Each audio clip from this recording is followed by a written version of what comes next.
Hi, everyone. Welcome back. I am super excited. I pray all is well with you. I pray that you're enjoying this journey as we're reading about the life of Joseph.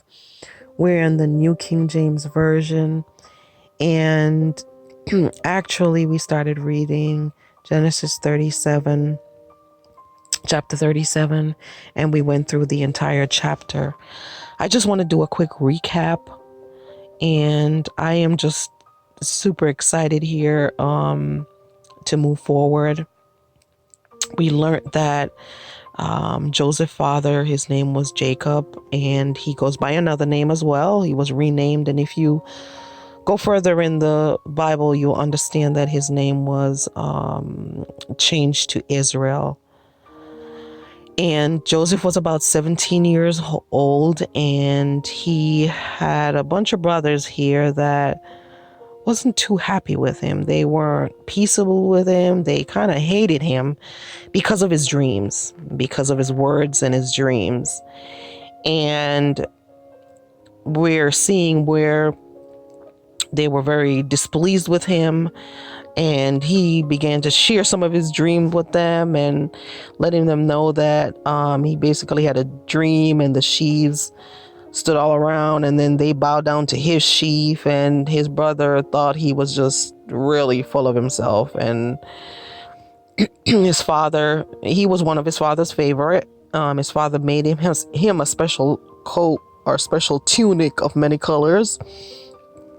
And then he went and had another dream, but he doesn't seem to kind of learn his lesson. He keep telling them his dreams, and that's already ordained by God. So he went and shared his dream, and here it is again.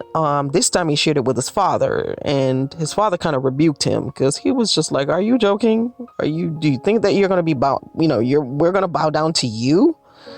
But little did his father know, his father then kind of, placed the matter in the back of his mind. And I'm sure he pondered on it for a little bit and thought about it. But on the other hand, his brothers now envied him. I mean, they were just, okay, this is ridiculous. And his father kind of sent Joseph to go check on his brothers while they were in the field. And I would say they were some ways away because he had to journey to see them. They were actually feeding the flocks and checking on the sheep. And while he was approaching his brothers, they, kind of mocked him. They were like, "Here comes a dreamer. Why don't we just go ahead and kill him?" Now, that's the first thing they thought about was killing their brother. Not even, I don't even know what you would do to your own flesh and blood but now they want to just kill him. No, there was no thought behind it. Let's just kill him. And I just can't imagine what the hatred that was in their heart towards him, for them to want to do that. But Reuben, on the other hand, which was one of his brothers, said, "You know what? We're not doing this because his blood is not going to be on my hands," basically. And, while apparently Reuben stepped away, they went ahead and threw him in a pit.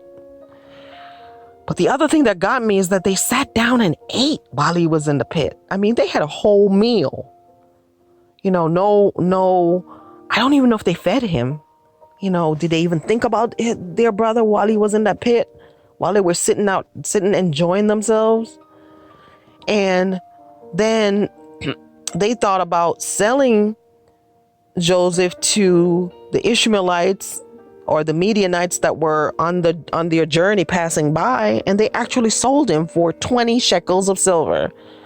Now that reminded me of what they did to Jesus, and sold him out basically. So here it is. Reuben came back and he was just beside himself because they sold his brother. So they were like, "What are we going to do? What are we going to say to our father at this point? Because now I don't know where my brother is." So they were heartless to me because they went to their own father. And when they came to him, they actually came up with a plan. They took the blood from the kid goat, and dipped it in the tunic. They took his tunic and dipped it in the blood, and then came to the father and asked him, like they didn't even know, is this your son's clothing? And his father was beside himself. I just can't imagine what a parent would go through losing their child. And, to know that probably wolves ripped him apart, or the wild beast devoured him. And his father, back in those days, they would put on sackcloth and mourn, for their loss. And his father basically, everybody tried to comfort him, and he refused to be comforted. And he was just like, you know what, I'm going to go down in the grave with my son in mourning. And his father just wept and wept and wept. And I know his heart was broken, but they did a heartless act by killing their own. Well, basically, to me, they kind of killed him. Any way you take it. I mean, they sold him, not knowing what would happen to him. So the Midianites sold Joseph in Egypt to Potiphar, who was an officer and a pharaoh and a captain of the guard. So we're going to press forward. We're going to go, I actually was going to read chapter 38, but after looking at chapter 38, that talks about his other brother, Judah, and it really doesn't, address Joseph. So I'm actually, if you want to go ahead and read that, by all means, I would definitely encourage that, but I'm actually going to go to Genesis 39. Okay, and we're going to start there.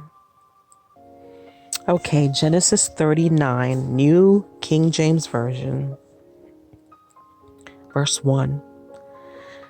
Now Joseph had been taken down to Egypt, and Potiphar, an officer of Pharaoh, captain of the guard, an Egyptian, bought him from the Ishmaelites who had taken him down there. Verse 2.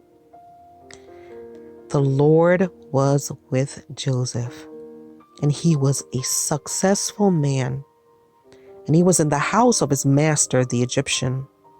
Verse 3. And his master saw that the Lord was with him, and that the Lord made all he did to prosper in his hand. Verse 4.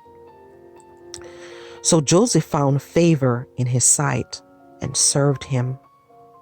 Then he made him an overseer of his house, and all that he had he put under his authority. Verse 5. So it was, from the time that he had made him overseer of his house and all that he had, that the Lord blessed the Egyptian's house for Joseph's sake. And the blessings of the Lord was on all that he had in the house and in the field. Verse 6. Thus he left all that he had in Joseph's hand, and he did not know what he had except for the bread which he ate. Now Joseph was handsome in the form and appearance. Verse 7. And it came to pass after these things that his master's wife cast longing eyes on Joseph, and she said, Lie with me. Verse 8. But he refused and said to his master's wife, Look, my master does not know what is with me in the house, and he has committed all that he has to my hand. Verse 9. There is no greater in this house than I, nor has he kept back anything from me but you, because you are his wife. How then can I do this great wickedness and sin against God? Verse 10.